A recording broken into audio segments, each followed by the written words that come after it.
Et le plus éminent spécialiste de la Lune parmi eux est le professeur Wilkins. Wilkins a dit que l'on a remarqué la transformation de plusieurs cratères. Et cela a été notamment confirmé par Maurice Chatelain, qui a travaillé 20 ans à la NASA, dont 10 années sur le programme informatique des Apollo.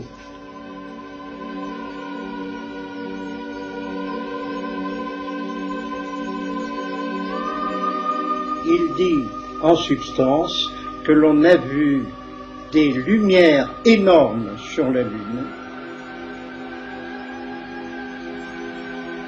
que l'on a vu des constructions, que l'on a vu des obélisques de 25 mètres de haut.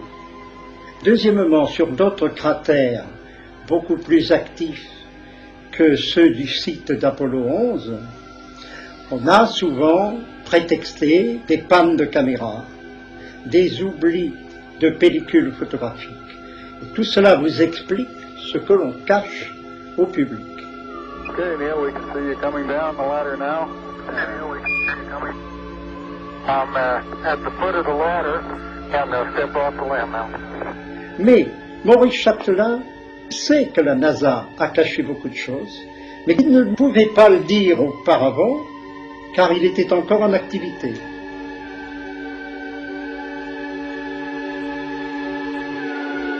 Donc ça bouge là-haut. Et donc il y a une activité de génie civil. Je suis convaincu qu'il y a des extraterrestres là-haut. Mais enfin, pourquoi ignorons-nous tout cela? Ma réponse est que ce sont les gouvernements qui ont peur. Car la réponse des gouvernements est l'inverse. Nous cachons la vérité, disent-ils en coulisses, au peuple pour ne pas affoler les peuples. Et en fait, ce dont je suis persuadé, c'est que ce sont les gouvernements qui sont en pleine panique. Et voilà pourquoi ils le cachent. Mais, cher ami, la situation actuelle, politique et autres, dans le monde actuel, n'est-elle pas assez dramatique? Si les gouvernants ajoutent la vérité sur ce qui se passe sur la Lune, dans les océans, aux Bermudes, mais les êtres ne pourraient plus jamais regarder la Lune sans avoir peur que le ciel leur tombe sur la tête, comme disaient les Gaulois.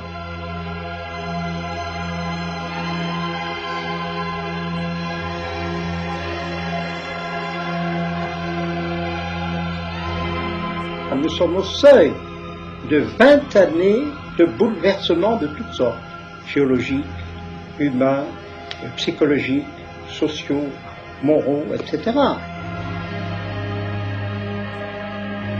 Même si la prédiction de Nostradamus, 1999, 7e mois, du ciel viendra un grand roi des frayeurs, se réalise, ce ne sera que pour le bien de l'humanité. Ce sera peut-être la mise en tutelle de l'humanité, mais quand on met en tutelle un enfant inconscient, ce n'est pas un droit. Développé des photos d'un ovni lors d'une opération secrète pour le compte du NORAD en 1969.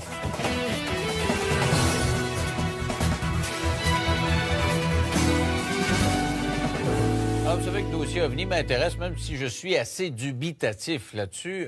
N'empêche que je trouve que ça vaut la peine d'en parler, surtout avec ce que la NASA a ouvert comme possibilité là, au cours des dernières années. Alors, la question que je me pose à chaque fois, comment ça se fait qu'il n'y a pas quelqu'un? Il y a un astronaute qui a parlé un petit peu. Il y a quelques militaires qui l'ont fait, mais pas nombreux. Ils sont pas nombreux.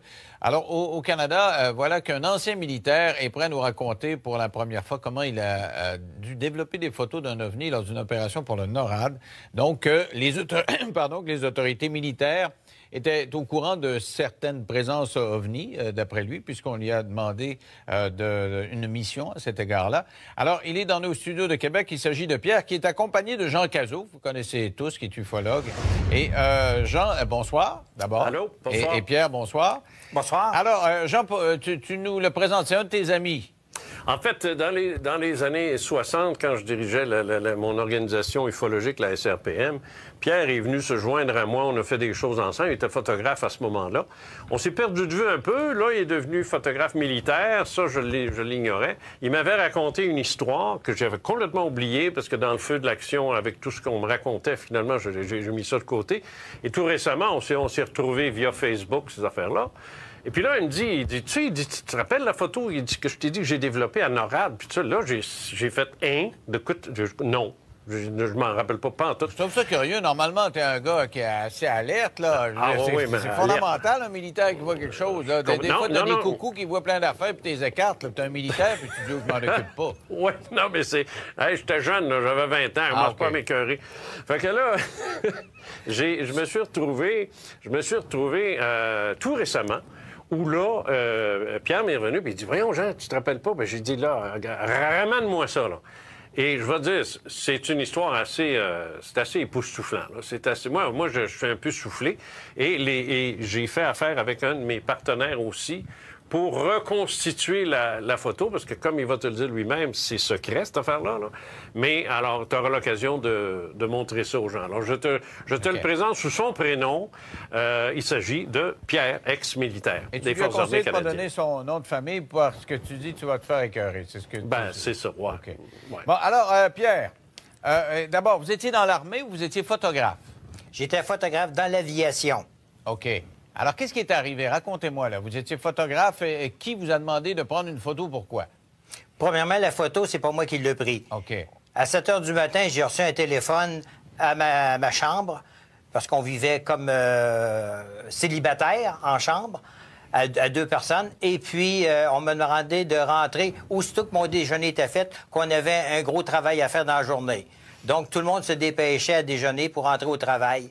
Et c'est une fois rendu à la section de photographie de la base de North Bay qu'on nous a demandé, avec la police militaire qui était sur place, on se posait des questions, qu'est-ce qu'elle faisait là, puis on craignait un peu, parce qu'on est toujours sur une tension dans ce temps-là, quand la police est autour de nous autres, et ce qui est normal un peu. Et puis, c'est à partir de là qu'on s'est aperçu que on avait quelque chose de réellement sérieux à faire. OK. Alors, ils vous ont donné la photo, et qu'est-ce qu'il y avait sur cette photo-là? Il y avait la photographie d'une soucoupe volante qui avait été prise, je dirais, par un photographe militaire, donc qui était sur un négatif 4x5 noir et blanc de film plus X que plusieurs personnes qui sont en photographie connaissent le matériel. Et puis, cette photographie-là était à hauteur d'arbre mature. Ils vous ont dit que c'était top secret. En partant, vous étiez très encadré. Il paraît qu'il y avait beaucoup de monde autour de vous, là. Tous les gens qui étaient dans la section étaient des gens classés secrets. Donc, 8 photographes, plus la police militaire, plus le capitaine de l'aviation qui était sur place, qui commandait. Alors, qu'est-ce qu'on vous demandait de faire? On nous a demandé d'aller en laboratoire.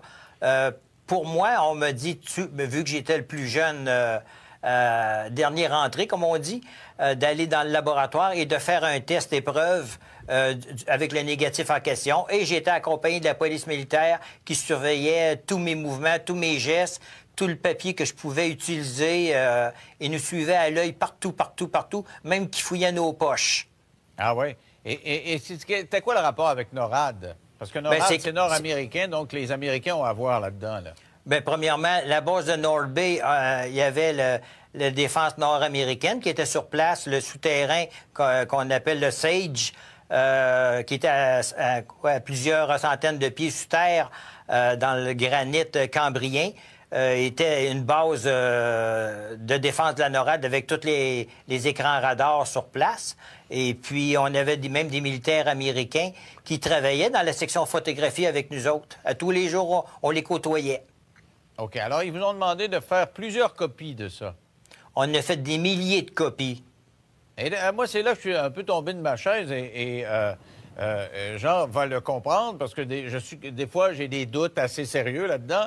Faire des milliers de copies pour quelque chose qui est top secret, pour moi, c'est un peu antinomique, c'est un peu contradictoire. Tu ne fais pas des milliers de copies d'une photo si tu veux la garder secrète. Pour les militaires, c'est pas une question de quantité, c'est une question de d'être distribués à tous leurs spécialistes dans tous les départements de la NORAD à travers la planète. Mais là, s'il y a des milliers de personnes qui ont cette photo-là, moi, je connais assez la nature humaine parce que quand quelqu'un a un scoop, il nous appelle, puis nous autres, il nous donne des informations. Comment se fait que vous êtes le seul à avoir communiqué avec les médias? S'il y a des milliers de personnes qui ont vu cette photo-là, là. C'est bien simple, c'est qu'on était classé secret. Et quand tu es classé secret, tu ne peux pas dire un mot à moins de vouloir passer le restant de tes jours en prison. Ah ouais? Mais vous êtes tenu au secret pour combien de temps? 20 ans. Donc, ça fait plus que 20 ans. C'est pour ça que vous vous sentez libre de parler, puis il ne pourrait pas prendre de procédure contre vous? Je te dirais que la liberté, je l'ai compris du moment où je me suis dit, si mon patron hiérarchique, qui était l'ancien ministre de la Défense, Paul Hilliard, qui en parle ouvertement sur YouTube et sur différents ben oui, j'ai médias. vu ça. Je me suis dit, est-ce que cet homme-là est en dépression? Je sais pas quoi, parce qu'il dit des choses, quand même. Il dit des choses qui sont réellement vraies. Ah oui? C'est surprenant. En tout cas, je l'ai vu sur Internet, effectivement. C'était un homme en titre, effectivement. Alors, mais c'était quoi la photo? Qu'est-ce qu'il y avait? Vous me dites une soucoupe volante. C'est quoi? Qu'est-ce qu'on voyait? C'est un très bel appareil qui était photographié avec une qualité incroyable. Mais vous n'avez pas gardé de copie parce que c'était top secret, mais vous avez pu faire un espèce de croquis, là, tu sais? Le croquis a été fait à partir de notre mémoire, comme on dit, parce que c'est un souvenir que tu n'oublies pas. Alors, je vais demander, Jean, de me décrire ça, parce que c'est sa tasse de thé. C'est quoi, ce Jean, ce qu'on voit là? Oui, alors, ce que tu as devant toi, c'est une reconstitution qui a été faite par mon partenaire, Jean Lavergne, de Digifilm. Alors, ce qu'il a fait, lui, c'est qu'à partir des informations fournies par Pierre, il a fait une première esquisse. Après ça, on a montré ça à Pierre. Il a dit « Ah non, il n'est pas le bon angle, il n'est pas dans le bon sens », puis ainsi de suite. Bref, ça a taponné, puis à un moment donné, il a dit « Oui, c'est ça. C'est exactement ça que j'ai vu. » Alors, c'est l'épreuve finale. Ce que tu vois présentement, j'imagine qu'il est à l'écran, ce n'est pas la photo, c'est une reconstitution très fidèle à partir de l'image de Pierre. Tu peux confirmer avec lui ce qu'il en pense. OK, mais admets que j'ai quand même des doutes, là, moi. Là. C'est un dessin, c'est pas une photo. T'es né avec des doutes. C'est un gars qui me dit qu'il en a fait des milliers de copies alors que c'est top secret. Il de la misère avec ça. Attends une minute, là. D'abord, premièrement, je pense qu'il marque un point ici, là. T'es à NORAD, là.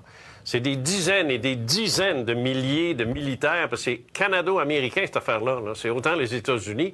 C'est un réseau de surveillance. Et si tu regardes bien dans la dénomination de la base et de la définition de tâche de NORAD, surveiller tout vaisseau aérien et ainsi de suite. Alors, je dis, ça rentre en plein dans leur cahier de charge d'avoir sous les yeux l'appareil en question. Et j'imagine que ceux qui ont eu... Ça, je comprends. Mais c'est le secret avec des milliers de copies de la musique.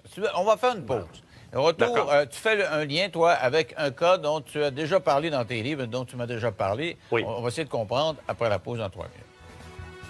Avec moi, Jean Cazot, qui est accompagné de son ami Pierre, un ex-militaire qui était photographe dans des installations de NORAD et qui dit avoir fait des copies d'une photo qui avait été prise éventuellement par un photographe militaire d'une soucoupe volante. Alors, avec moi, Jean Cazot. Jean, tu fais un lien avec ce qu'on a appelé l'incident du lac Falcon. Oui, moi, je fais je fais un lien avec ça, avec Saint-Jean-d'Iberville, avec plusieurs autres dossiers. Je t'explique rapidement, là. D'abord, premièrement, ce que Pierre vient de raconter, ça s'est passé en 1969. Ça, faut pas le perdre de vue, ça. Alors, dans ces années-là, moi, les cas que je ramassais, les cas que j'étudiais, parce que j'étais en plein dans ça, là, moi, je commençais ma carrière, là, ce qui est intéressant, puis ce qui m'a frappé, c'est la description que les gens faisaient de leur ovni ou de leur objet, et qui est tout à fait similaire à ça, incluant les 3 pods qui en dessous. Alors, les espèces de renflements que tu as sous la coque, ça, c'était fréquent. Ça, c'est quelque chose que... Il faut quasiment être là-dedans là, pour savoir ça. T'sais. Alors moi, j'ai trouvé ça bien intéressant qu'il y ait eu ces 3 pods-là sur lesquels les objets se posaient. Un l'a fait à Falcon Lake au Manitoba en 1967, où un prospecteur minier l'a vu, l'a touché, est sorti de là irradié, brûlé au 3e degré. Ça a été toute une histoire. C'est d'ailleurs la seule histoire d'OVNI qui s'est retrouvé à la Chambre des communes versus Léo Cadieux, qui plus tard est devenu gouverneur général. Il a même essayé en tant que gouverneur général d'en savoir plus. Ça a été impossible. C'est pour te dire jusqu'à quel point Pierre avait raison quand il parlait du secret. On dit qu'il aurait été brûlé. Là, on voit des cicatrices sur son corps, là, et qu'il y aurait eu des traces de feu. Mais moi, je regardais un petit peu là, sur Internet. Les enquêteurs ont des doutes parce qu'il paraît qu'il a changé souvent de version. Et puis que c'était un gars qui était pas nécessairement fiable. Alors, leur hypothèse, c'est que il se serait infligé lui-même ces brûlures-là, puis parce que le site était un peu radioactif, il aurait répandu du radium autour, puis ça allait radioactif. Tu vois, c'est la raison pour laquelle je veux pas que Pierre donne son nom, parce qu'il va se faire écœurer par des niaiseries pareilles, par des gens qui sont sceptiques, qui comprennent rien, puis qui veulent pas comprendre. Alors ça, je veux dire, l'affaire Michalak, je regrette, c'est autrement plus sérieux que ce que ces sources-là sont en train de t'indiquer. Il y a Saint-Jean-d'Iberville qui s'est passé en 1971. Ça, c'est en 1971. C'est un dossier sur lequel j'ai travaillé, près de l'école de Kingston, pour les militaires, encore une fois. Et là, ben, c'est un autre vaisseau qui s'est posé, ovale, la même chose, la même forme, avec la fenêtre là, qu'on peut voir sur la photo aussi, tous les mêmes détails. Et ça, c'est en 71. Alors, c'est un peu comme si tout ce qui s'est passé dans ces années-là, c'était très actif. Faut pas oublier qu'au Canada, il y avait à ce moment-là Space, ça vient de me revenir, je vais oublier le nom. En tout cas, ouais, à l'Université de Toronto, il y avait une organisation qui étudiait le phénomène OVNI. Il y avait Roy Tennyson, à qui j'ai parlé il n'y a pas tellement longtemps, et qui m'a dit, vous savez, M. Cazeux, il dit, on partait de Toronto, on s'en allait au Pentagone, on s'en allait voir des photos d'OVNI, un peu comme celle de Pierre. Puis il dit, quand on voyait ça, il dit, premièrement, pas question de toucher à ça, de faire des copies ou ainsi. Il dit, on revenait, c'est parce que tu te demandais tout à l'heure où allaient les milliers de photos. Là, ça commence à faire du sens. Il dit, là, on revenait à Toronto, puis il dit, mon patron, Gordon Patterson, je n'avais même pas le droit de lui décrire la photo. Puis c'était son patron. C'est pour te dire. Alors, c'est ça. Non, il n'a pas le droit de le dire. Il n'a pas le droit de le dire. Et c'est sûr que ça se passait en 71. Mais aujourd'hui, en 2014-2015, il a pu me le dire, un peu comme Pierre le disait, après 20 ans, 30 ans, 40 ans. Comment ça fait que dans ces années-là, il semble y avoir eu un tas de vision, puis aujourd'hui, on n'en voit plus. Puis on est à un siècle où tout le monde a des cellulaires. S'il y en avait, on te filmerait ça, on aurait des quantités industrielles de photos puis de films vidéo, puis on aurait marché en Il y en a... Il y en a, Denis, il y en a une tonne. C'est parce qu'il faut se donner la peine d'aller voir. Ils n'en voient pas. Mais ça peut être... Ben, c'est parce qu'il faut chercher, mais... Non, mais tu sais, quand tu vois une petite boule, là, loin, toute grise, là, puis dans la boucane, moi, je te parle d'une vision aussi réelle que ta photo. Il n'y a pas personne qui le montre. Non, mais c'est parce que, tu sais, je veux dire, moi, je sais pas, là, je peux pas parler pour les gens, mais je peux dire une chose, il y en a. Maintenant, le problème avec l'argentique, c'est que le numérique, c'est-à-dire, c'est que c'est de la pixelisation, c'est pas un négatif avec lequel tu peux travailler comme je le faisais dans le temps, puis essayer de voir ce que c'est, puis si c'est vrai, c'est pas vrai. Il va être le premier à te le dire. En tant que photographe, c'est plus facile de travailler sur un négatif que sur un maudit écran. D'autant plus que ça peut être une photo refaite, puis refaite, puis refaite, puis refaite. Alors, ça OK. Alors, Pierre, est-ce que ça vous a ébranlé, vous, de voir ça, là, que quand c'est quelqu'un en titre, là, c'est un haut gradé qui vous donne cette photo-là, qu'est-ce que ça vous fait? Comment vous vous sentez à ce moment-là? Là? Premièrement, sur le coup, oui, ça m'a un peu ébranlé.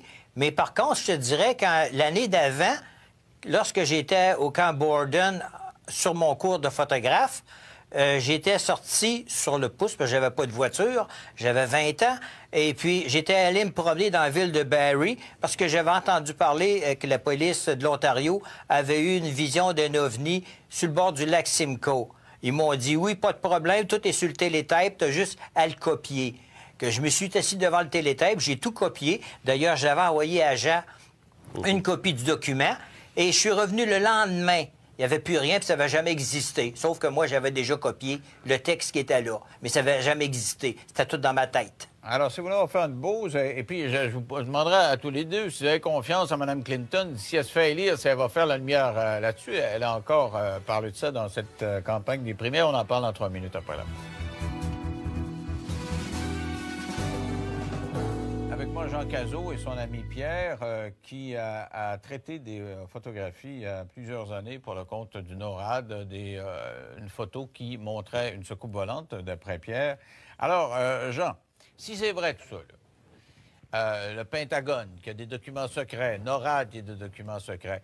Bill Clinton, quand il était président, il dit qu'il a demandé ça, puis il n'y a pas grand monde qui a donné beaucoup de preuves. Mme Clinton, interrogée là-dessus encore dans les primaires, dit je vais en demander des preuves. Penses-tu qu'ils vont lui donner ou c'est parce que ça n'existe pas, dans le fond? C'est peut-être une grosse légende urbaine. C'est pour ça qu'on ne donne pas ça au président. Ouais, non, pas du tout. Moi, je pense que Hillary Clinton est en train de suivre les traces de son mari parce qu'à un moment donné, on en a parlé ici même à cette émission-là, quand Hillary Clinton a rencontré Lawrence Rockefeller, qui lui a dit « Moi, je suis prêt à mettre de l'argent, puis je suis prêt à mettre ce qu'il faut si le gouvernement me suit dans ça pour faire des recherches, puis c'est ci, puis c'est ça. » Elle a intéressé son mari à ça. C'est là, lui, qui est arrivé puis qui a dit dans une entrevue, il dit « Vous savez, il dit, à travers ce gouvernement-là, il y a un autre gouvernement. » Bon, ça, c'est une déclaration qu'il a faite que tout le monde a trouvé un peu bizarre. Moi, je vais te dire, si Hillary Clinton dit qu'elle va s'intéresser au phénomène OVNI, sortir des documents, moi, je vais te dire, ça a de la valeur plus ou moins à l'heure actuelle. Par contre, si elle devient vraiment candidate démocrate, ça devrait être fait, là, à moins que Sanders remonte, là, ça va devenir intéressant et surtout dans les mois qui précèdent la novembre. Alors, si elle continue d'en parler en septembre-octobre, là, ou qu'elle risque d'être présidente, là, ça devient sérieux. Mais si elle arrête d'en parler, ben là, c'est comme on va l'avoir oublié, puis ça aurait été moi, je pense que même si elle continue à en parler, quand elle va rentrer, elle va arriver avec rien. Alors, si elle arrive avec rien, vous autres, vous allez... Nous considérons, Grishka et moi, que la vie est un phénomène universel. C'est une aventure qui a commencé il y a 13 milliards 700 millions d'années, qui est en quelque sorte programmée dès le premier instant, au moment où l'univers émerge d'un ailleurs qu'on va appeler, c'est l'ailleurs au sens einsteinien du terme, au sens de la relativité générale. Tout à coup, l'univers apparaît. C'est le moment du Big Bang, c'est de l'énergie à ce moment-là, et puis cette énergie va peu à peu, au cours d'une histoire qui dure des milliards d'années, se transformer en matière. Cette matière va elle-même devenir de plus en plus complexe et cette complexité va engendrer des systèmes vivants. Or, cette aventure-là n'est pas guidée par le hasard, elle repose sur des lois qui sont des lois physiques, des lois biologiques, des lois biochimiques, et elle n'est pas apparue seulement sur la Terre, elle est apparue partout où les conditions physiques sont réunies pour permettre à la vie, justement, de se développer sur telle ou telle planète. Donc, nous ne sommes pas seuls dans l'univers, non, ça c'est une certitude, et je pense que nous en aurons même la confirmation expérimentale entre les 3 et 5 ans qui viennent.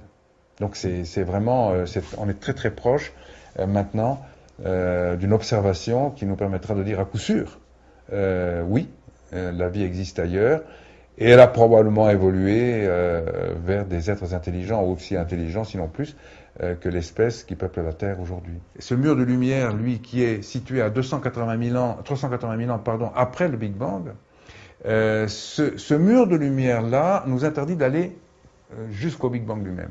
Planck aura pour objectif de regarder à travers, d'une certaine manière, bien que le mot soit faux, mais c'est une métaphore qui permet de comprendre que sa mission sera de percer, d'une certaine manière, cette surface pour aller jusqu'au moment du Big Bang. Et là, pour recomposer les premiers instants de l'univers. Alors, c'est pas Planck qui nous permet d'avoir une idée plus précise de la vie ailleurs. Ce sont des satellites comme COROT, par exemple. COROT, lui, observe des étoiles qui sont semblables à la Terre, ou en tout cas dont les caractéristiques peuvent se rapprocher de celles de notre Soleil, des étoiles donc qui abriteraient des systèmes solaires, et on peut espérer qu'il découvrira de manière certaine la signature, puisque des planètes extrasolaires, on en a déjà découvertes, mais on n'a pas encore découvert la signature de la vie sur ces planètes, parce que pour ça, il faut un certain nombre de conditions, que ces observations sont difficiles, ces planètes sont loin.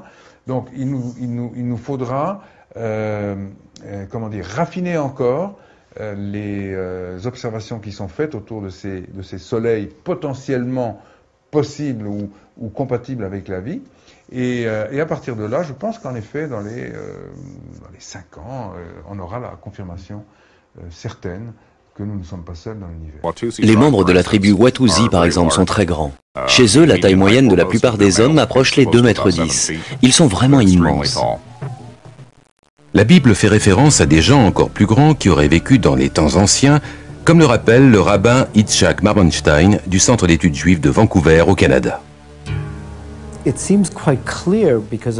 Il y a des références très claires et très cohérentes dans la Genèse, dans les Nombres et dans le Deutéronome à des êtres géants qui auraient existé avant le déluge.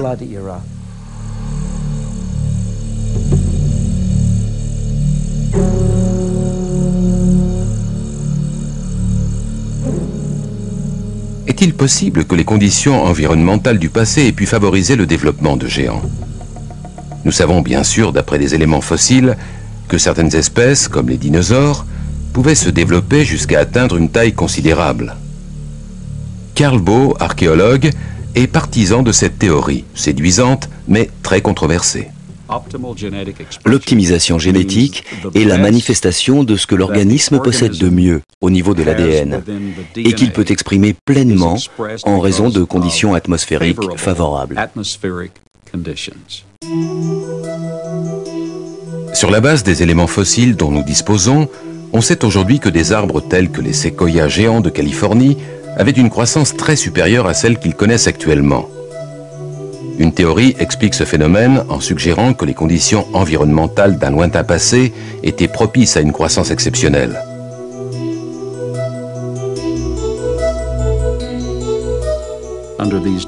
Dans ces conditions, les plantes et les animaux vivaient plus longtemps et étaient beaucoup plus grands.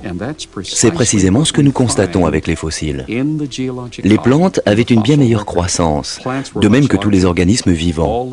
Aujourd'hui, nous avons des animaux qui représentent une stature de 2,40 m à 2,70 m, alors que leurs ancêtres mesuraient entre 4,80 m et 6 mètres. Regardez le cas d'un insecte comme la libellule. Aujourd'hui, une libellule a une envergure d'environ 10 cm. Dans les fossiles retrouvés, son ancêtre, le Meganeuropsis, présentait une envergure de 1,50 m. Dans le passé, tout était plus grand. Je pense que dans de meilleures conditions atmosphériques, les gens vivaient non seulement plus longtemps, mais étaient également plus grands. De nos jours, les géants et les dinosaures ne pourraient pas exister comme dans le passé, simplement parce que les conditions atmosphériques ne le permettraient pas.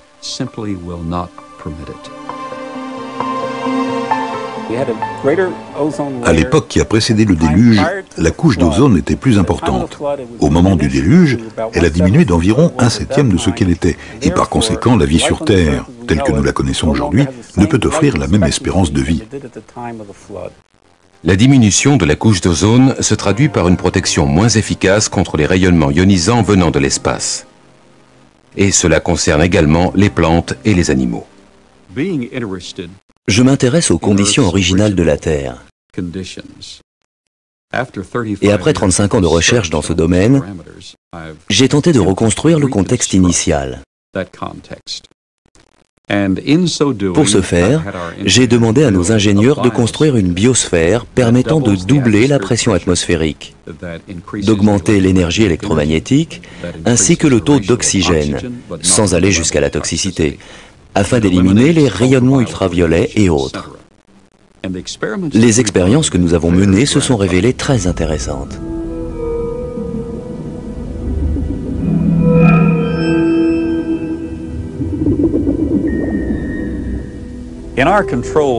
Dans cet environnement scientifique contrôlé, nous avons mesuré les effets d'un champ électromagnétique pulsé sur les systèmes biologiques. Nous avons par exemple cette variété de piranhas qui habituellement à l'âge de 3 ans et demi sont à peu près de cette taille, avec des conditions optimales. Mais ils dépassent maintenant 50 cm et pèsent plus de 2 kg chacun. Dans cet environnement contrôlé, nous avons donc réussi à produire du gigantisme à une vitesse accélérée.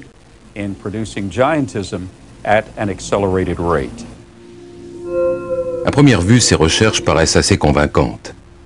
Le problème, c'est qu'aucun scientifique n'a été en mesure de les reproduire.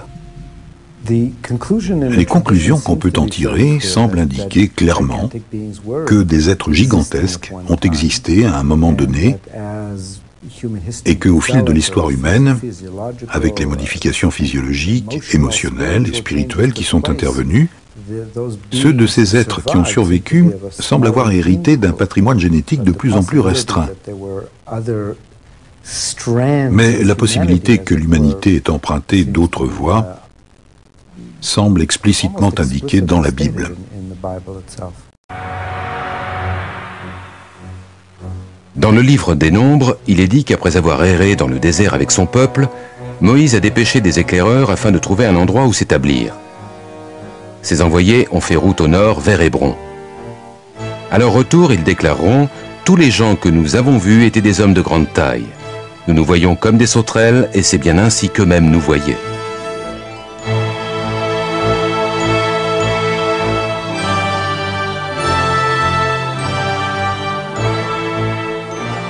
Les tribus ont poursuivi au nord-est jusqu'au mont Séhir que l'on appelle aujourd'hui Pétra en Jordanie. Ici également, comme l'affirme la Bible, vivaient des géants. Partout, les envoyés de Moïse vont trouver des traces d'hommes gigantesques.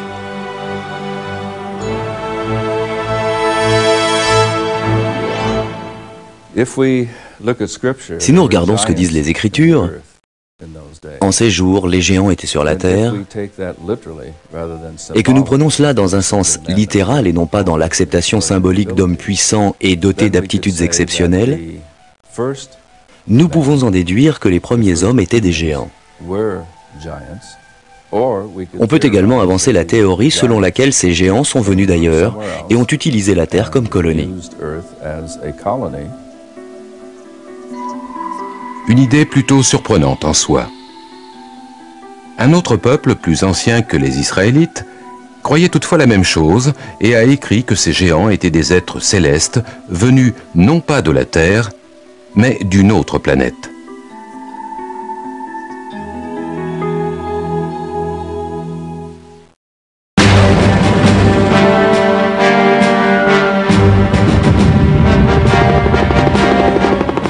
Nous sommes ici en Irak, un pays qui a beaucoup souffert de la guerre.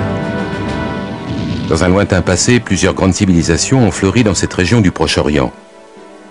L'une d'entre elles, Babylone, est entrée dans la légende pour sa richesse et sa splendeur.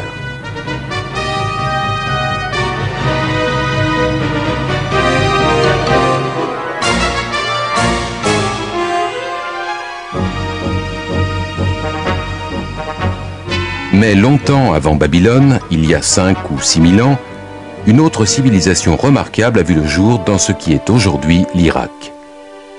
Les Sumériens possédaient une culture exceptionnellement avancée. La liste de ce qu'ils ont créé ou inventé n'a rien à envier à nos sociétés modernes. Ils ont mis en place le premier système politique à 2 assemblées, le premier système scolaire, et l'on pourrait citer des tas d'autres choses. Il faut donc se demander où ont-ils pris toutes ces idées. Je pense qu'il faut se tourner vers les anciens Sumériens eux-mêmes et écouter attentivement ce qu'ils ont à nous dire et qu'ils ont répété à maintes reprises. À savoir que leur civilisation leur avait été enseignée par des êtres descendus sur terre depuis le ciel. Ils les appelaient Anunnaki. Dans le ciel. C'est faux. Ce qu'il a vu, c'était une aile delta, presque comme un avion furtif. L'appareil qui s'est écrasé à Roswell n'était pas une soucoupe volante, c'était un croissant volant. Les ailes volantes d'aujourd'hui sont les descendantes directes de l'aile volante modifiée qui s'est écrasée à Roswell. Dans une aile volante, le fuselage et les ailes ne forment qu'une seule pièce, créant ainsi un avion uniforme. Même si elles ont une portance supérieure et une moindre consommation de carburant, l'histoire a prouvé qu'elles étaient difficiles à manœuvrer. En 1944, les Allemands produisent une aile volante à réaction, mais la pression de la guerre a empêché ses créateurs de corriger les nombreuses difficultés techniques. L'armée de l'air américaine avait un projet d'aile volante, mais il a été arrêté en 1948 quand le crash d'un vol test a tué 2 pilotes et 3 ingénieurs. Les technologies tirées du crash de Roswell sont-elles à l'origine de l'amélioration de l'aile volante? Si les ovnis existent et que leur technologie est en avance sur la nôtre de plusieurs milliers d'années, je ne suis pas sûr que nous pouvons la comprendre. La rétro-ingénierie suppose de reproduire la totalité d'une machine déjà existante, depuis les composants électroniques complexes jusqu'à la composition chimique des matériaux de base. Ce n'est pas chose facile, même quand la machine à reproduire vient de notre Terre. Le bombardier B-29 est probablement le meilleur exemple de rétro-ingénierie. Pendant la guerre froide et les 2 guerres mondiales, les militaires ont pratiqué la rétro-ingénierie avec des appareils étrangers. Il y a des cas célèbres où l'armée américaine a mis la main sur des avions russes et a copié une fonctionnalité ou une caractéristique très performante de l'un d'entre eux. Ça marche dans les deux sens, les Russes l'ont fait aussi avec nos avions. Il est certain que les armées utilisent souvent la rétro-ingénierie avec les appareils d'autres pays. Pourrait-il appliquer la même technique à des objets qui n'appartiennent pas à notre monde? Staline avait donné l'ordre de ramener un B-29 et de le reconstruire à l'identique. 31 juillet 1944. Un bombardier B-29 a des problèmes de moteur et est forcé de se poser à Vladivostok en Russie. Plus tard, 2 autres B-29 effectuent aussi un atterrissage d'urgence en Russie. Un autre appareil s'écrase en Sibérie. Les 4 avions sont conservés par les soviétiques et leur rétro-ingénierie donne naissance au Tupolev Tu-4. Les Russes ont reçu l'ordre de reconstruire le B-29 boulon par boulon. Ça représentait 105 000 pièces. Ironiquement, ce n'est pas toujours la machinerie la plus complexe qui est la plus difficile à reproduire. Les Russes n'ont pas réussi à tout reproduire. Avec le B-29, les Russes ont eu du mal à ne faire ne serait-ce qu'un petit pas en avant. Imaginez un ovni qui soit si incroyablement avancé, si sophistiqué, venu d'une civilisation qui est peut-être à des milliers d'années de nous en matière de technologie. On pourrait peut-être reproduire la géométrie des composants, mais qu'on comprenne la physique fondamentale qui se cache derrière, ça me paraît peu probable. L'affirmation que le gouvernement américain est activement engagé dans la rétro-ingénierie de vaisseaux extraterrestres a toujours été très controversée. Mais récemment, de nouveaux documents sont apparus, de prétendues preuves photographiques et écrites de la rétro-ingénierie de technologies extraterrestres. Des preuves, enfin, ou quelque chose d'autre?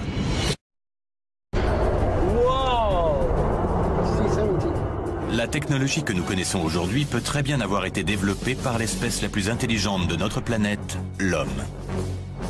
Mais l'hypothèse que nous avons utilisé la rétro-ingénierie pour certaines technologies extraterrestres continue d'en intriguer plus d'un. Comme dans le cas de ces photos qui montreraient des drones militaires inspirés par de véritables ovnis. James Carrion, directeur du MUFON, a remarqué des similitudes frappantes entre les photos du soi-disant drone et un célèbre crash d'ovnis survenu en Pennsylvanie. 9 décembre 1965. Des milliers de gens dans 6 États et à Ontario, au Canada, racontent avoir vu une boule de feu traverser le ciel. De nombreux appels de témoins ont été enregistrés et existent encore aujourd'hui.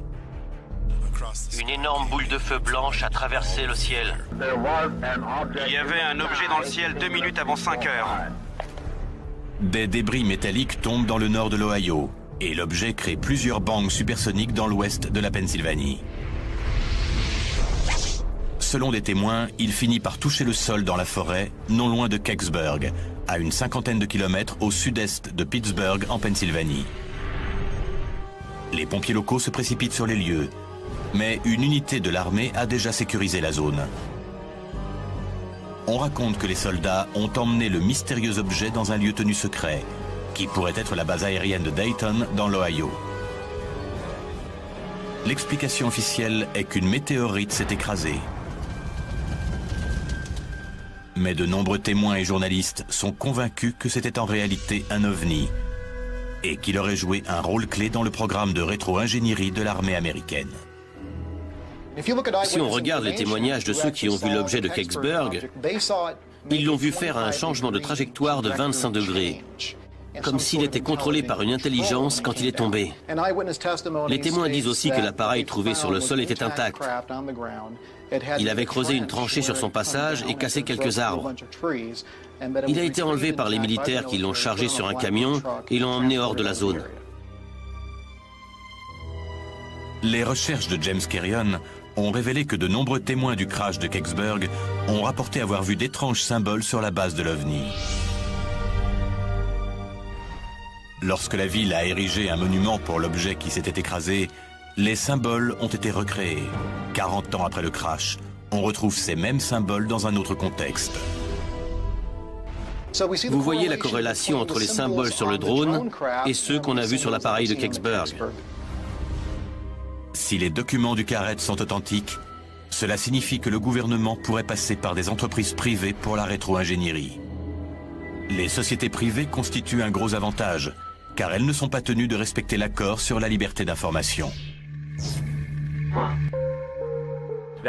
Les objets que l'on voit sur ces photos ne collent pas du tout avec la physique aéronautique. Par exemple, la répartition de la masse du centre de gravité ne va pas du tout. Un appareil comme celui-ci ne pourrait absolument pas voler à grande vitesse. Ce qui me fait penser qu'il y a une sorte de technologie miracle qui dépasse tout ce que nous connaissons aujourd'hui. Peut-être qu'il s'est enveloppé d'un champ de force qui lui donne son aérodynamisme. Ce n'est qu'une spéculation, mais il est très important de prendre en compte les lois de la physique. Vous avez pu les analyser ? Oui, ce sont les images des drones. Le docteur Bruce McCabe est un physicien optique de la marine américaine, spécialisé dans l'analyse d'images. Lui et Ted Ackworth analysent ensemble les photos des drones. Ces photos ont été publiées sur Internet. Ce qu'on remarque tout de suite, c'est que ce ne sont pas des structures aérodynamiques. Non, pas du tout. Si c'est un véritable appareil qui vole réellement, c'est grâce à des moyens extraordinaires. Il pourrait être extrêmement léger et rejeter de l'air vers le bas. Il apparaît immédiatement que si ces appareils sont réels, ils défient les lois de l'aérodynamique conventionnelle. Pour voler, ils doivent utiliser une méthode de propulsion et de portance inconnue. Dans tous les autres cas, la qualité des images est plutôt mauvaise. Dans le cas de ces drones, on a ce qui semble être, pour une fois, des photos numériques bien exposées. Attendez. Il manque des pièces sur l'appareil. Elle a été prise avant ? McCabe remarque qu'une des premières photos prises en mai 2007 diffère d'une photo prise un mois plus tard. L'image la plus récente montre un appareil bien plus développé. Elle a été prise avant ? Je savais bien que c'était une version plus évoluée. Vous voulez dire que cette série de photos montre une progression dans les caractéristiques de l'appareil ? On voit bien comment était la version initiale. Il y a les pics qui remontent, le corps en forme de donut, une sorte de queue à l'arrière et un bras qui part sur le côté. Sur les images suivantes, on voit d'autres composants. Et cela signifie que soit l'appareil déploie réellement d'autres équipements, soit quelqu'un a construit un modèle informatique et le complexifie au fur et à mesure des photos. Tout ce qu'on a trouvé dans cette affaire Isaac, avec ces drones, c'est très intéressant. Mais tout repose sur le témoignage d'un dénommé Isaac. Il me faut des preuves pour y croire. Il faut qu'on approfondisse les recherches pour savoir si tout cela est réel. C'est vrai ou c'est un canular ? La quête de la vérité ne fait que rajouter du mystère à cette énigme. Ces photos prétendument prises en Californie en 2007 montreraient un appareil issu de la rétro-ingénierie effectué à partir de technologies extraterrestres. Même si les documents du Carrette disent que la rétro-ingénierie est confiée à des entreprises privées, de nombreux ufologues pensent que si elle existe vraiment, elle est pratiquée dans des bases militaires très sécurisées. J'ai pas mal de documents qui parlent de bases souterraines et de leurs liens avec la rétro-ingénierie. Le dossier comprend un briefing top secret de 1952 destiné au récemment élu président Dwight Eisenhower et qui depuis a été déclassifié. Il y a écrit « Document top secret ». Il est destiné au président Eisenhower et dit que le crash de Roswell était bien réel et que l'épave du vaisseau a été emmenée dans plusieurs lieux, dont probablement la zone 51. Deux noms sont aujourd'hui synonymes de rétro-ingénierie. Dulce Mesa au Nouveau-Mexique et la zone 51. De nombreux scientifiques et ingénieurs qui ont travaillé sur la zone 51 ont rapporté une activité suspecte sur le site. Robert Lazar a prétendument fait partie des gens à qui on a demandé de venir dans la zone 51 pour donner leur avis sur la façon de reproduire par rétro-ingénierie les systèmes de propulsion de tous les vaisseaux conservés là-bas. Robert Lazar réapparaît au début des années 1990. Il affirme avoir travaillé comme ingénieur pour la rétro-ingénierie dans la zone 51 sur des vaisseaux extraterrestres capturés. J'ai là l'histoire d'un Bill Wouse, ingénieur en mécanique à la retraite de Las Vegas, qui dit qu'il a travaillé avec une EBE, une entité biologique extraterrestre. Entité biologique extraterrestre, c'est ça. On prétend qu'il existe une autre base impliquée dans la rétro-ingénierie sous la ville de Dulce, au Nouveau-Mexique. Dulce est une base militaire très secrète située sous terre. Selon les ingénieurs miniers de l'armée américaine, cette zone est celle qui comporte le plus de tunnels au monde. Depuis les années 1940, on a creusé des tunnels dans ces États. Dulce est l'un d'entre eux. Je sais qu'il y a des bases souterraines enfouies très profond pour être protégées, par exemple, d'une attaque nucléaire. Mais est-ce que c'est dans ces bases qu'on fait de la rétro-ingénierie? Je n'en suis pas sûr. Un sujet entouré d'un tel secret est une cible de choix pour les auteurs de canulars. Et les possibilités de modification des images numériques rendent leur tâche encore plus facile. Ce qui ne veut pas dire pour autant que ces photos sont fausses. Ted a rendez-vous avec un spécialiste de l'image numérique, Phil Crescenzo, dans son atelier d'Agoura, en Californie. Ils vont analyser les photos du drone. On dirait que la lumière qui éclaire cet objet vient de cette direction. Je ne suis pas sûr que ce soit la même que celle du poteau téléphonique. Je dirais que c'est trompeur. Phil remarque que les photos montrent tout l'appareil venant ou allant vers une zone boisée. Mais il ne passe jamais par-dessus. Aucune de ces photos ne montre le vaisseau derrière les arbres. Quelqu'un qui voit un truc comme ça le prend en photo en continu. Et il y en a forcément une ou deux avec plus de feuillage.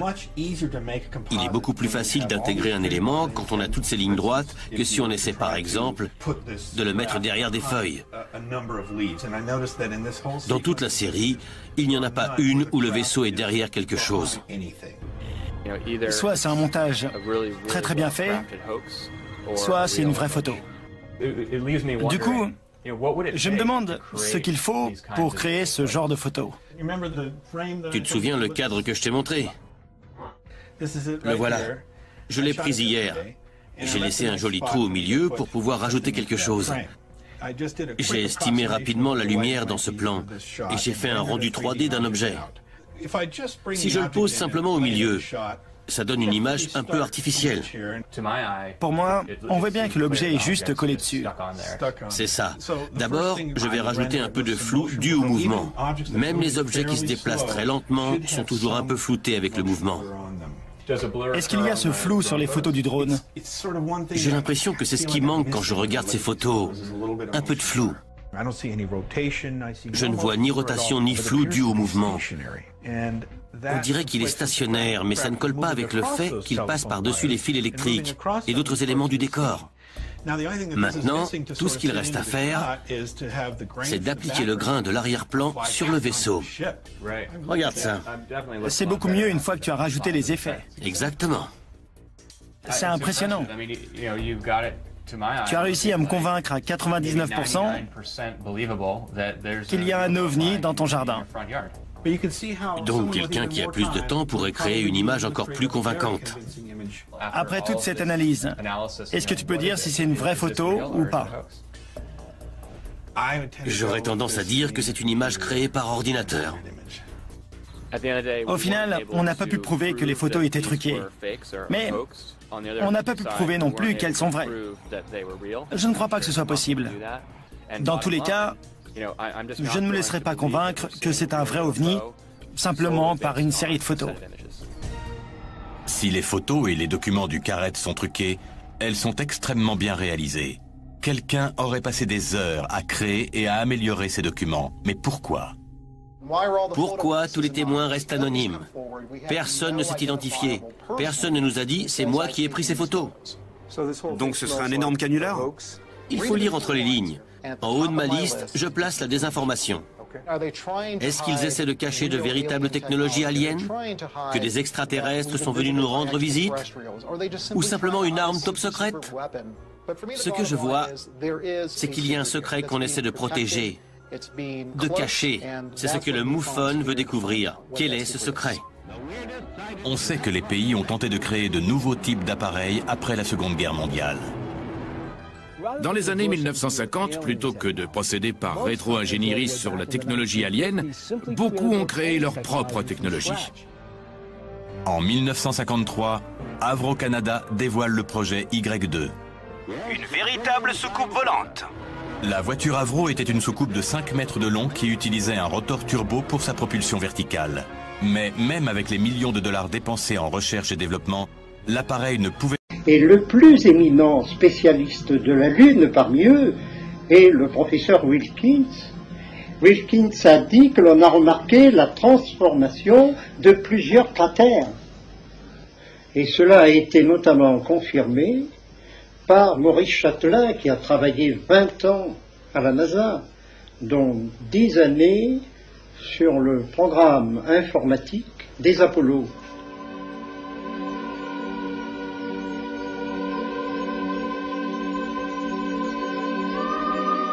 Il dit en substance que l'on a vu des lumières énormes sur la Lune, que l'on a vu des constructions, que l'on a vu des obélisques de 25 mètres de haut. Deuxièmement, sur d'autres cratères beaucoup plus actifs que ceux du site d'Apollo 11, on a souvent prétexté des pannes de caméra, des oublis de pellicules photographiques. Et tout cela vous explique ce que l'on cache au public. Okay, Neil, we can see you coming down the ladder now. I'm at the foot of the ladder and step off the limb now. Mais Maurice Chatelain sait que la NASA a caché beaucoup de choses, mais il ne pouvait pas le dire auparavant, car il était encore en activité.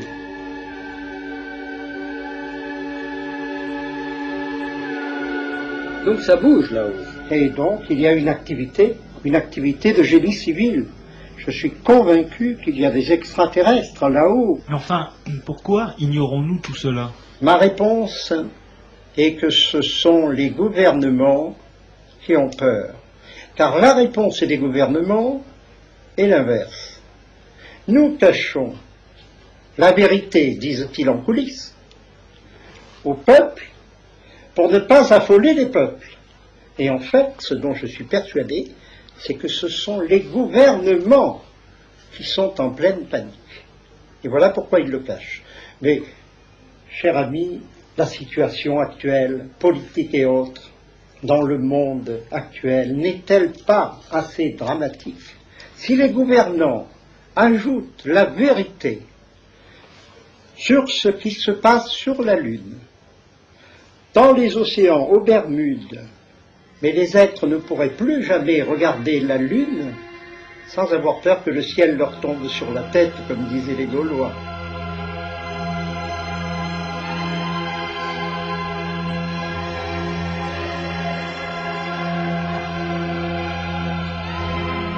Nous sommes au seuil de 20 années de bouleversements de toutes sortes, géologiques, humains, psychologiques, sociaux, moraux, etc.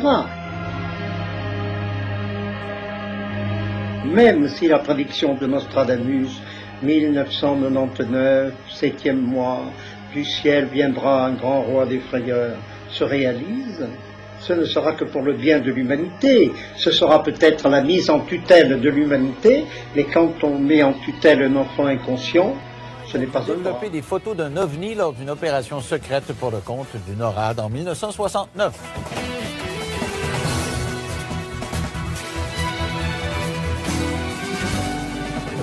Alors, vous savez que le dossier OVNI m'intéresse, même si je suis assez dubitatif là-dessus. N'empêche que je trouve que ça vaut la peine d'en parler, surtout avec ce que la NASA a ouvert comme possibilité là, au cours des dernières années.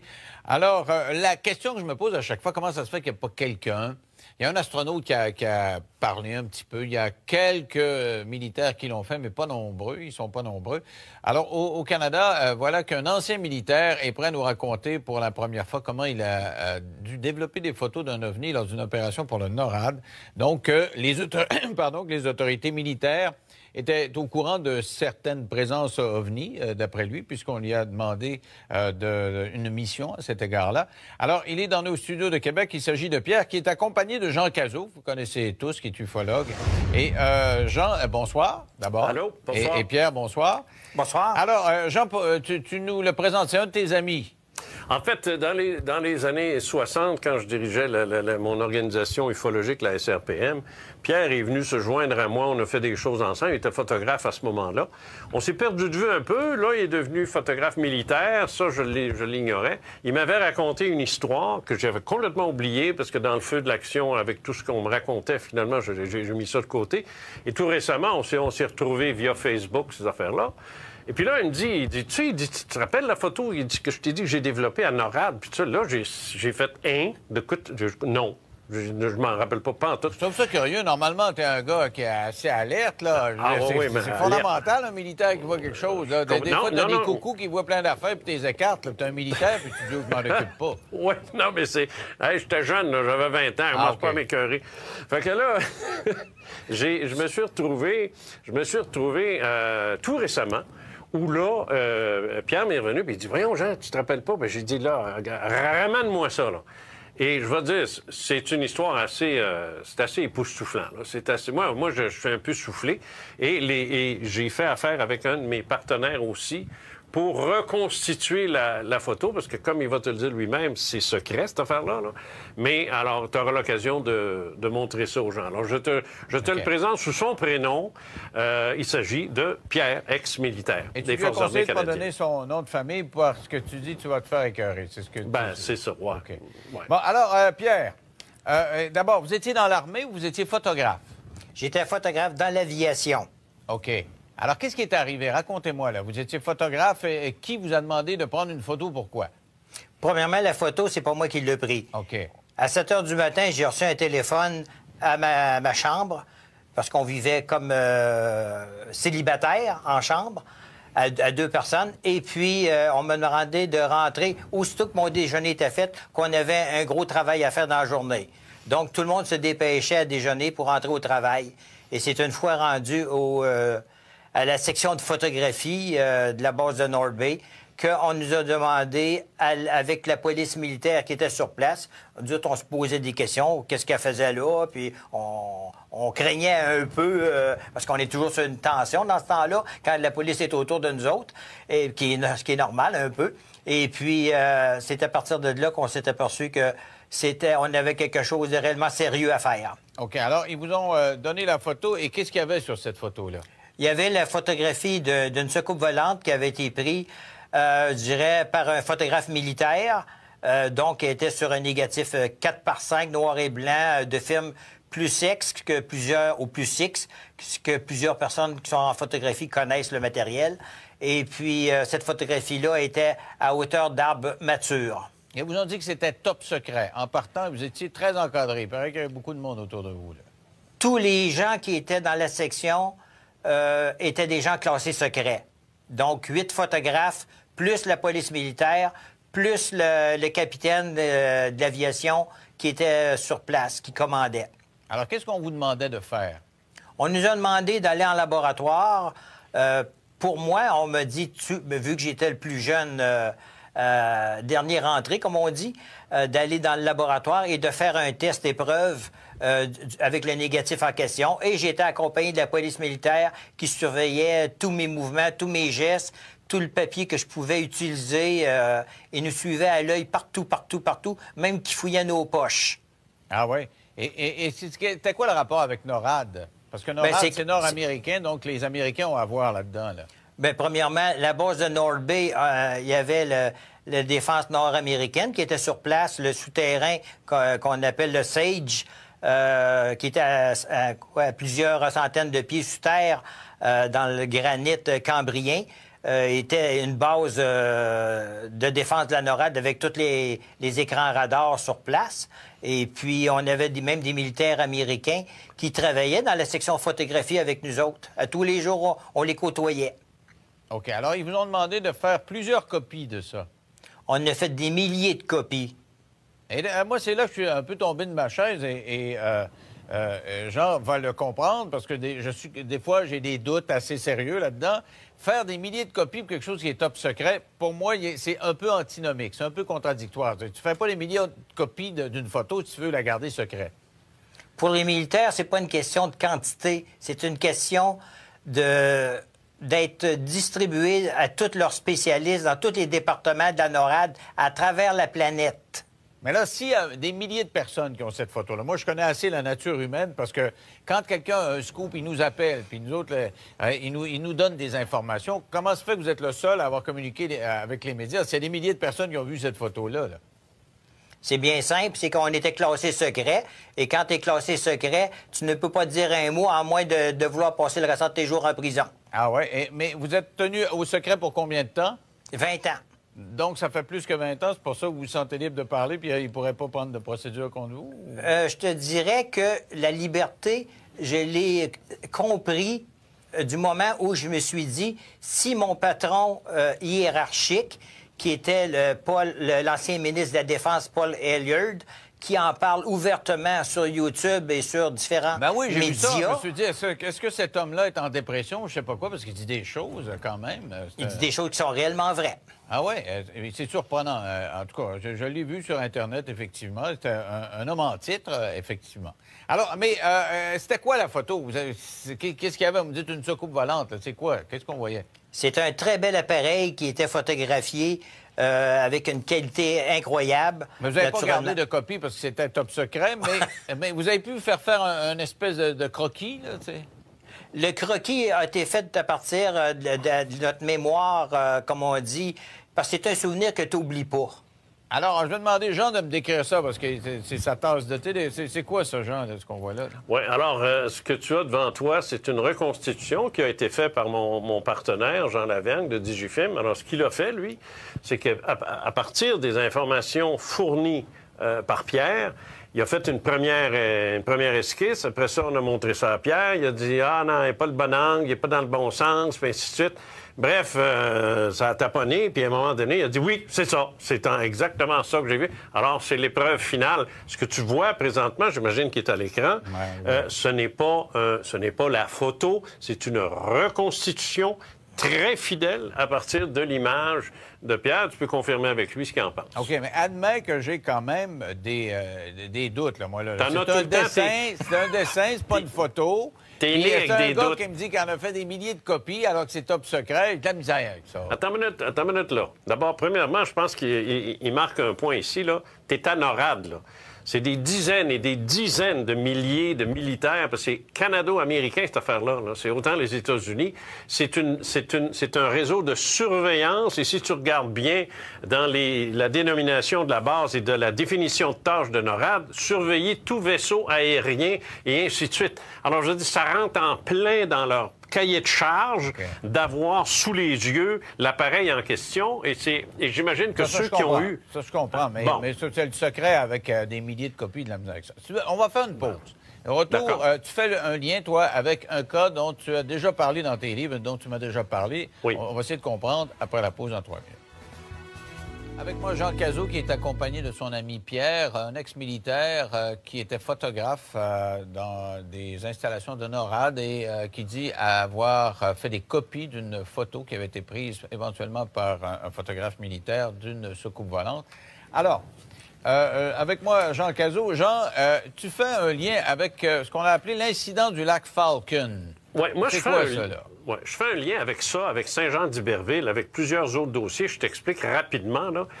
D'abord, premièrement, ce que Pierre vient de raconter, ça s'est passé en 1969. Ça, faut pas le perdre de vue, ça. Alors, dans ces années-là, moi, les cas que je ramassais, les cas que j'étudiais, j'étais en plein dans ça, là, moi, je commençais ma carrière, là. Ce qui est intéressant, puis ce qui m'a frappé, c'est la description que les gens faisaient de leur ovni ou de leur objet, et qui est tout à fait similaire à ça. incluant les 3 pods qu'il y a en dessous. Alors, les espèces de renflements que tu as sous la coque, ça, c'était fréquent. Ça, c'est quelque chose que... Il faut quasiment être là-dedans là, pour savoir ça. T'sais. Alors moi, j'ai trouvé ça bien intéressant qu'il y ait eu ces 3 pods-là sur lesquels les objets se posaient. Un l'a fait à Falcon Lake au Manitoba, en 1967, où un prospecteur minier l'a vu, l'a touché, est sorti de là irradié, brûlé au 3e degré.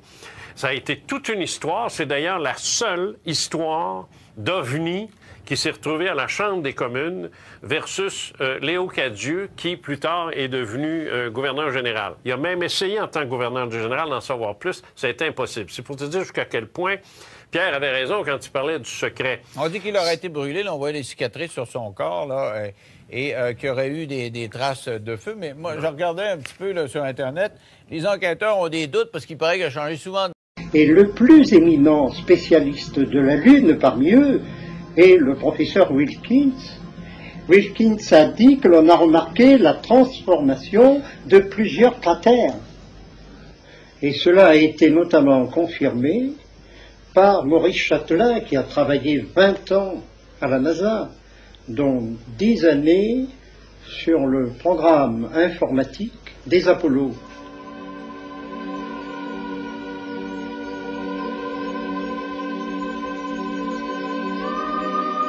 Il dit, en substance, que l'on a vu des lumières énormes sur la Lune,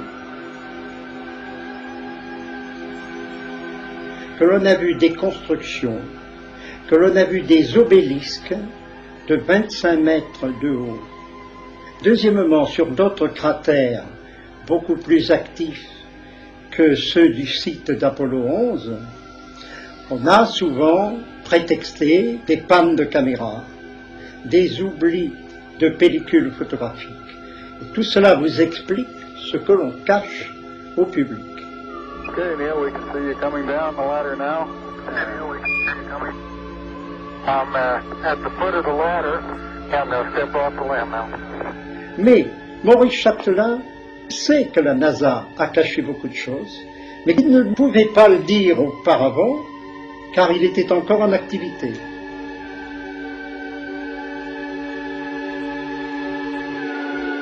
Donc ça bouge là-haut. Et donc il y a une activité de génie civil.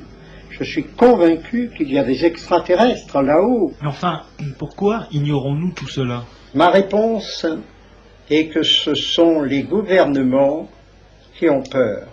Car la réponse des gouvernements est l'inverse. Nous cachons la vérité, disent-ils en coulisses, au peuple pour ne pas affoler les peuples. Et en fait, ce dont je suis persuadé, c'est que ce sont les gouvernements qui sont en pleine panique. Et voilà pourquoi ils le cachent. Mais, cher ami, la situation actuelle, politique et autres, dans le monde actuel, n'est-elle pas assez dramatique?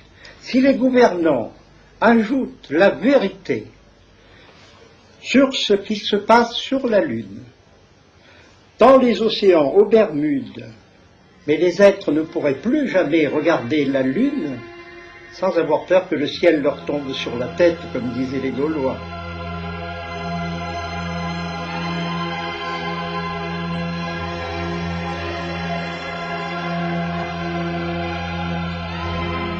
Nous sommes au seuil de 20 années de bouleversements de toutes sortes, géologiques, humains, psychologiques, sociaux, moraux, etc.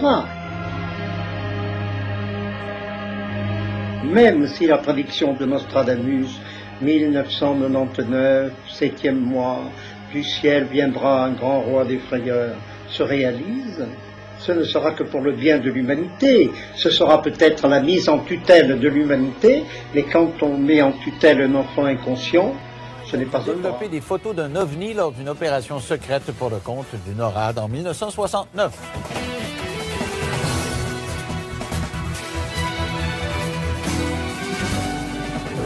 Ah, vous savez que le dossier OVNI m'intéresse, même si je suis assez dubitatif là-dessus. N'empêche que je trouve que ça vaut la peine d'en parler, surtout avec ce que la NASA a ouvert comme possibilité là, au cours des dernières années. Alors, la question que je me pose à chaque fois, comment ça se fait qu'il n'y a pas quelqu'un? Il y a un astronaute qui a parlé un petit peu. Il y a quelques militaires qui l'ont fait, mais pas nombreux. Ils sont pas nombreux. Alors, au Canada, voilà qu'un ancien militaire est prêt à nous raconter pour la première fois comment il a dû développer des photos d'un OVNI lors d'une opération pour le NORAD. Donc, les autorités militaires était au courant de certaines présences OVNI, d'après lui, puisqu'on lui a demandé une mission à cet égard-là. Alors, il est dans nos studios de Québec. Il s'agit de Pierre, qui est accompagné de Jean Cazot, vous connaissez tous, qui est ufologue. Et Jean, bonsoir, d'abord. Allô, bonsoir. Et Pierre, bonsoir. Bonsoir. Alors, Jean, tu nous le présentes, c'est un de tes amis. En fait, dans les années 60, quand je dirigeais mon organisation ufologique, la SRPM, Pierre est venu se joindre à moi. On a fait des choses ensemble. Il était photographe à ce moment-là. On s'est perdu de vue un peu. Là, il est devenu photographe militaire. Ça, je l'ignorais. Il m'avait raconté une histoire que j'avais complètement oubliée parce que dans le feu de l'action, avec tout ce qu'on me racontait, finalement, j'ai mis ça de côté. Et tout récemment, on s'est retrouvés via Facebook, ces affaires-là.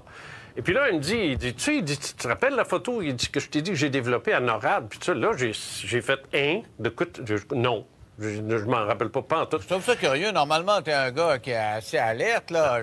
C'est fondamental, un militaire qui voit quelque chose. Là. Des fois, tu as des coucous qui voient plein d'affaires, puis tu les écartes. Tu es un militaire, puis tu dis, je m'en occupe pas. Oui, non, mais c'est... Hey, j'étais jeune, j'avais 20 ans, moi, pas à m'écœurer.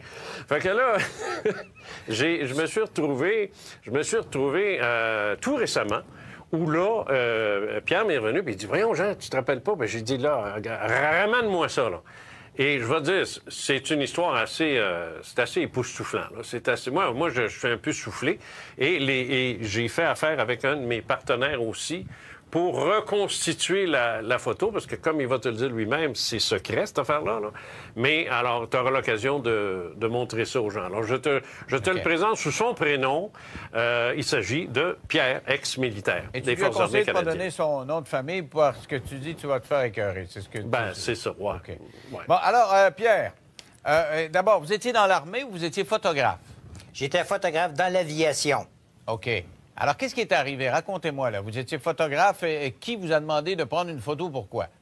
Premièrement, la photo, c'est pas moi qui l'ai pris. OK. À 7 h du matin, j'ai reçu un téléphone à ma chambre, parce qu'on vivait comme célibataire en chambre, à 2 personnes. Et puis, on m'a demandé de rentrer aussitôt que mon déjeuner était fait, qu'on avait un gros travail à faire dans la journée. Donc, tout le monde se dépêchait à déjeuner pour rentrer au travail. Et c'est une fois rendu à la section de photographie de la base de North Bay qu'on nous a demandé, avec la police militaire qui était sur place, on se posait des questions, qu'est-ce qu'elle faisait là, puis on craignait un peu, parce qu'on est toujours sur une tension dans ce temps-là, quand la police est autour de nous autres, ce qui est normal un peu. Et puis, c'est à partir de là qu'on s'est aperçu que on avait quelque chose de réellement sérieux à faire. OK. Alors, ils vous ont donné la photo, et qu'est-ce qu'il y avait sur cette photo-là?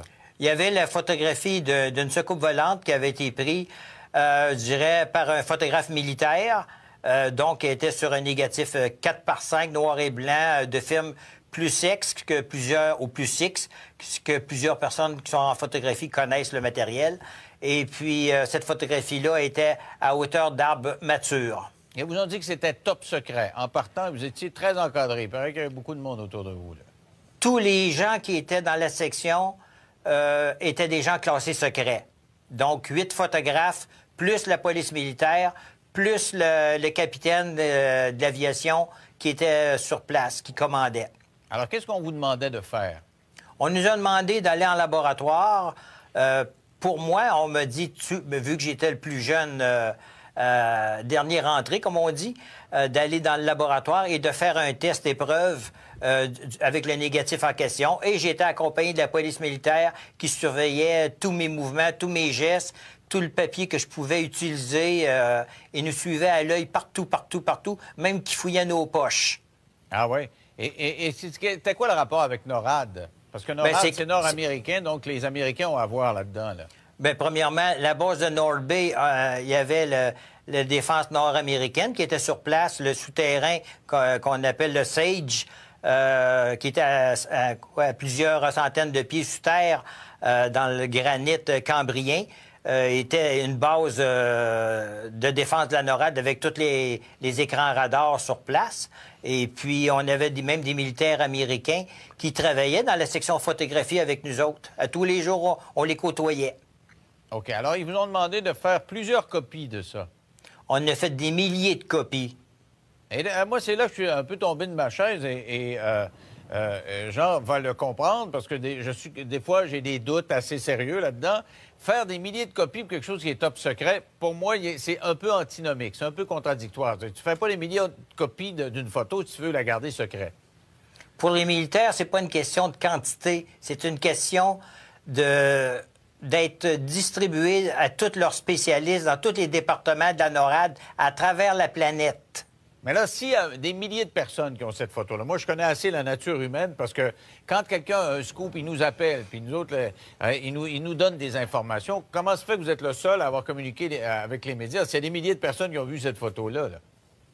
C'est bien simple, c'est qu'on était classé secret. Et quand tu es classé secret, tu ne peux pas dire un mot à moins de vouloir passer le restant de tes jours en prison. Ah ouais? Mais vous êtes tenu au secret pour combien de temps? 20 ans.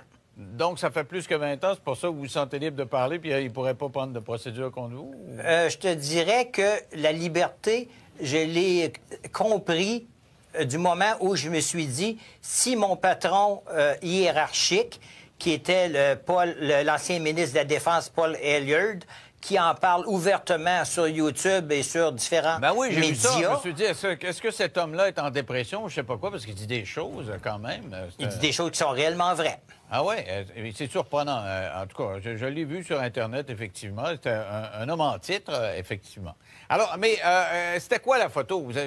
Qu'est-ce qu'il y avait? Vous me dites une soucoupe volante. C'est quoi? Qu'est-ce qu'on voyait? C'est un très bel appareil qui était photographié avec une qualité incroyable. Mais vous n'avez pas gardé de copie parce que c'était top secret, mais vous avez pu faire un espèce de croquis, là, tu sais? Le croquis a été fait à partir de notre mémoire, comme on dit, parce que c'est un souvenir que tu n'oublies pas. Alors, je vais demander, Jean, de me décrire ça, parce que c'est sa tasse de thé. C'est quoi, ça, Jean, ce qu'on voit là? Oui, alors, ce que tu as devant toi, c'est une reconstitution qui a été faite par mon partenaire, Jean Lavergne, de Digifilm. Alors, ce qu'il a fait, lui, c'est qu'à partir des informations fournies par Pierre, il a fait une première esquisse. Après ça, on a montré ça à Pierre. Il a dit « Ah non, il n'est pas le bon angle, il n'est pas dans le bon sens », puis ainsi de suite. Bref, ça a taponné, puis à un moment donné, il a dit « Oui, c'est ça. C'est exactement ça que j'ai vu. » Alors, c'est l'épreuve finale. Ce que tu vois présentement, j'imagine qu'il est à l'écran, ce n'est pas la photo, c'est une reconstitution très fidèle à partir de l'image de Pierre. Tu peux confirmer avec lui ce qu'il en pense. OK, mais admets que j'ai quand même des doutes, là, moi. Là. C'est un dessin, c'est pas une photo. T'es né avec des doutes. Un gars qui me dit qu'il en a fait des milliers de copies alors que c'est top secret. Il a de la misère avec ça. Attends une minute, là. D'abord, premièrement, je pense qu'il marque un point ici, là. T'es à NORAD, là. C'est des dizaines et des dizaines de milliers de militaires, parce que c'est canado-américain, cette affaire-là. Là. C'est autant les États-Unis. C'est un réseau de surveillance. Et si tu regardes bien dans la dénomination de la base et de la définition de tâches de NORAD, surveiller tout vaisseau aérien et ainsi de suite. Alors, je dis, ça rentre en plein dans leur cahier de charge d'avoir sous les yeux l'appareil en question. Et j'imagine que ceux qui ont eu... Ça, je comprends, mais c'est le secret avec des milliers de copies de la musique. On va faire une pause. Au retour, tu fais un lien, toi, avec un cas dont tu as déjà parlé dans tes livres, dont tu m'as déjà parlé. Oui. On va essayer de comprendre après la pause en 3 minutes.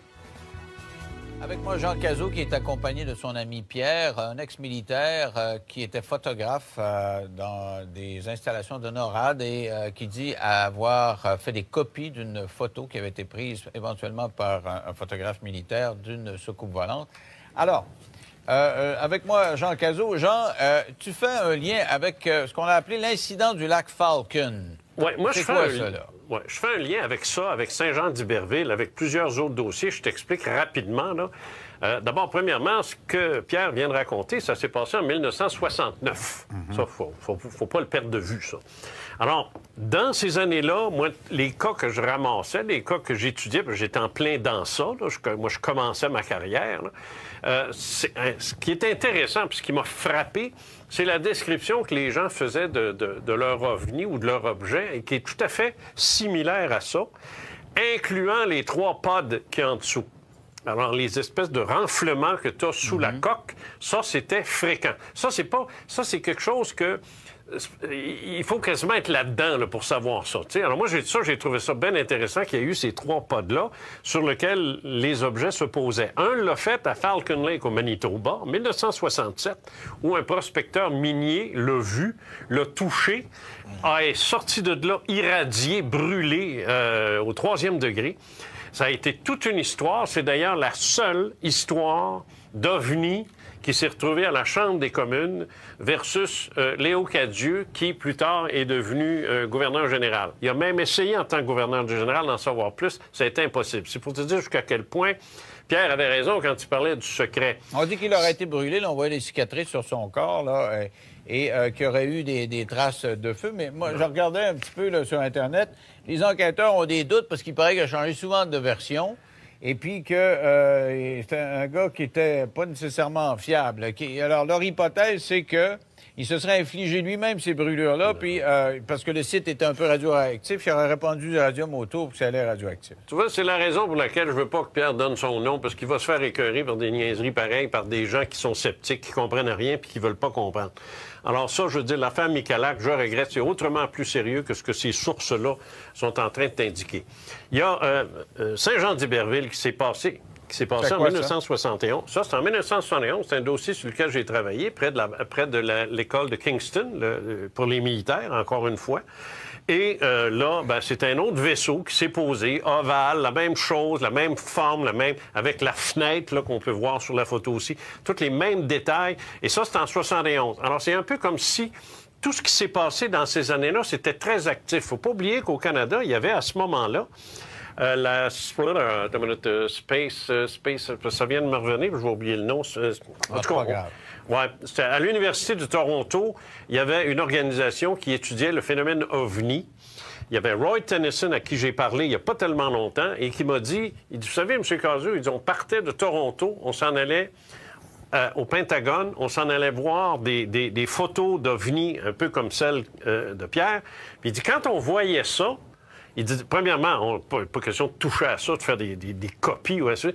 Il dit, on revenait, parce que tu te demandais tout à l'heure où allaient les milliers de photos. Là, ça commence à faire du sens. Il dit, là, on revenait à Toronto, puis il dit, mon patron, Gordon Patterson, je n'avais même pas le droit de lui décrire la photo. Puis c'était son patron. C'est pour te pas dire. Le savoir. Alors, c'est ça. Non, il n'a pas le droit de le dire. Il n'a pas le droit de le dire. Et c'est sûr que ça se passait en 71. Mais aujourd'hui, en 2014-2015, il a pu me le dire, un peu comme Pierre le disait, après 20 ans, 30 ans, 40 ans. Comment ça fait que dans ces années-là, il semble y avoir eu un tas de vision, et aujourd'hui, on n'en voit plus?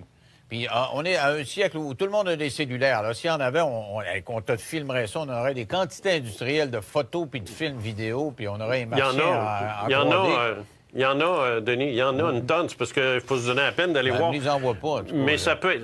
c'est parce qu'il faut chercher, mais... Non, mais tu sais, quand tu vois une petite boule, là, loin, toute grise, là, puis dans la boucane, moi, je te parle d'une vision aussi réelle que ta photo. Il n'y a pas personne qui le montre. Non, mais c'est parce que, tu sais, je veux dire, moi, je sais pas, là, je peux pas parler pour les gens, mais je peux dire une chose, il y en a.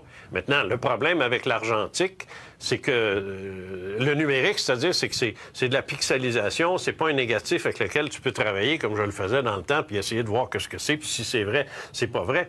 Il va être le premier à te le dire. En tant que photographe, c'est plus facile de travailler sur un négatif que sur un maudit écran, d'autant plus que ça peut être une photo refaite, puis refaite, puis refaite, puis refaite. Alors, ça OK. Alors, Pierre, est-ce que ça vous a ébranlé, vous, de voir ça, là, que quand c'est quelqu'un en titre, là, c'est un haut gradé qui vous donne cette photo-là, qu'est-ce que ça vous fait? Comment vous vous sentez à ce moment-là? Là? Premièrement, sur le coup, oui, ça m'a un peu ébranlé, mais par contre, je te dirais qu'l'année d'avant, lorsque j'étais au camp Borden sur mon cours de photographe, j'étais sorti sur le pouce, parce que j'avais pas de voiture, j'avais 20 ans, et puis j'étais allé me promener dans la ville de Barrie, parce que j'avais entendu parler que la police de l'Ontario avait eu une vision d'un ovni sur le bord du lac Simcoe. Ils m'ont dit, oui, pas de problème, tout est sur le télétape, t'as juste à le copier. Que je me suis assis devant le télétape, j'ai tout copié. D'ailleurs, j'avais envoyé à Jean une copie du document, et je suis revenu le lendemain.